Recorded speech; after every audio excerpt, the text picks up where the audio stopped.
How's it going, everybody? In this video, I want to talk about an unfortunate incident that happened when a 20-year-old YouTuber decided to play a robbery prank on some individuals, and ultimately it got him killed. So let's talk about this. But real quick, before we jump in this video, I want to thank one of the main sponsors of the channel, that being TacPack.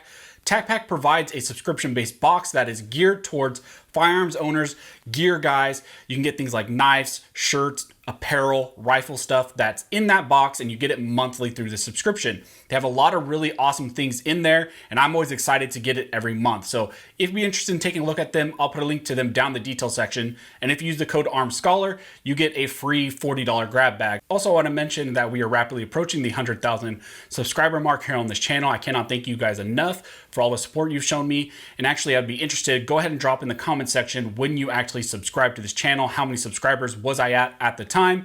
It's just kind of interesting for me to look at what numbers I was at when some of you actually joined this channel. And I'm gonna be curious to see who was subscribed for the longest and who subscribed the earliest to this channel. So this is an incident that happened in Nashville, Tennessee a few days ago, hit national news, and a lot of you were sending me links to various articles asking me to comment on this. Now, the first thing I want to premise this video by saying is that this is completely unfortunate. It's an unfortunate event that ultimately led to an individual losing his life. It's an unfortunate incident, but I think it's a good learning experience and a good area to talk about things like self-defense laws and things like that that apply to a weird situation like this. So some background on this incident.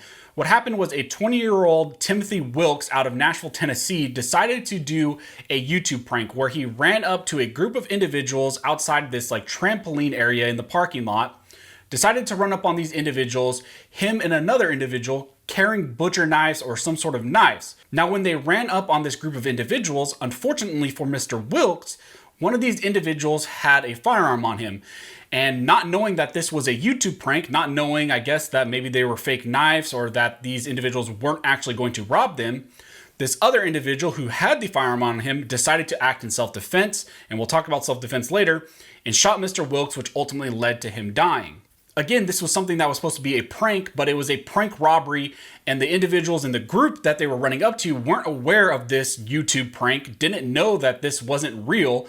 And because of that, this individual actually reacted and thought he was reacting in self-defense, because what would you do when two random individuals run up to you in a parking lot with knives, acting like they're gonna rob you?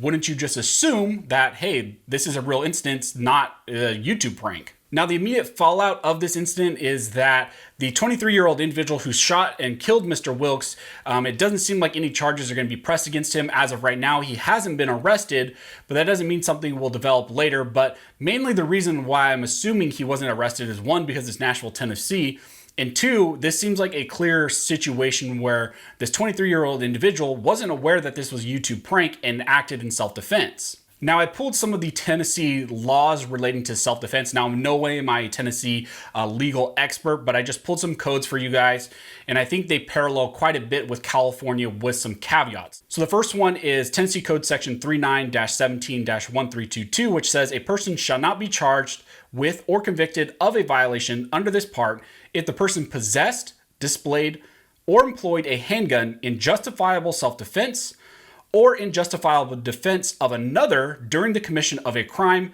in which that person or the other person defended was a victim.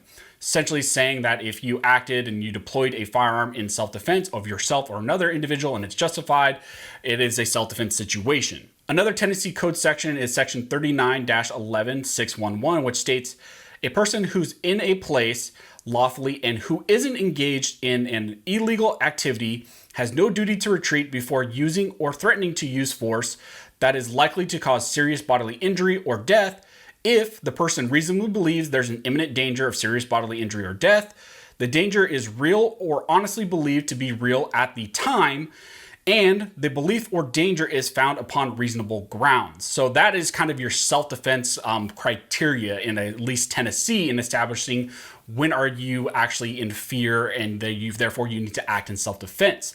Very similar to California, where you talk about things like you have a reasonable fear of great bodily injury or death. At the time, it is justifiable that you have this belief, which is very critical here. Like we talked about, Mr. Wilkes and his friend were doing this prank, but the individuals that they were doing the prank on, and ultimately the individual who acted in self-defense, didn't know it was a prank. And so at the time, he acted reasonable and was justified in what he did because he was in fear of great bodily injury or death. Also important for this discussion is that duty to retreat is actually stated in this section. In Tennessee's law, there is no duty to retreat. So when Mr. Wilkes and his friend ran up on this group of individuals with these knives, the individual who acted in self-defense did not have a duty to retreat. This is a little bit different from California law, where there is no stand your ground actually stated in the statutory language. Instead, you have to go to some of the criminal jury instructions as well as case law to establish this concept of stand your ground in the state of California, and to establish that you do not have a duty to retreat, although it is still there. But here in Tennessee's code, it is right up front where they say, hey, you do not have a duty to retreat in acting in self-defense as long as it's justified at the time that you actually believe that you are in risk of great bodily injury or death from whatever is happening, or someone else was as well. So why this is important, why I think we need to talk about this, is because there has been trends that kind of ebbed and flowed over time, especially as social media has grown. I'm sure a lot of you have seen videos on YouTube and other social media sites where there's been people getting chased by clowns, people in masks, people in elevators with ghosts and things like that. Now there's YouTube pranks about people getting robbed, which is a horrible idea, but it's just something you need to be a little bit more aware of now as a concealed carry holder, either in the state of California or anywhere else like Tennessee. Now, it's unfortunate that we have to actually think about these additional things anyways, because we already have a pretty heavy burden when it comes to carrying our concealed weapons on us. We have to worry about actual real illegal activities or something really criminal happening to us or to someone else. But now we have to worry about just random individuals deciding they want to do pranks and pretend like they're robbing us or pretend like they're going to do something negative against us, all for YouTube or for social media effect. Like I've mentioned in a lot of my self-defense videos, it is very important that you think about these types of things. You might not think about this specific instance, but you might think about just normal self-defense situations. And because of that, you might want to look at education, training, and legal protection like you get through a company like USCCA or some of these other companies. Now, I'm affiliated with USCCA. That's the one I recommend. I'll put a link to USCCA down in the details section. If you guys get a membership through them, it does give the channel a little bit of a kickback. But I just want to kind of put that up front. But because of that, I always recommend that you think about these types of things and you look into some sort of carry protection for situations like this, or maybe even more traditional situations where you might have to act in self-defense, because you want that extra layer of protection, because we are carrying our firearms for worst case scenarios. We are carrying our firearms for the unfortunate event that we actually have to defend ourselves, our family members, someone else.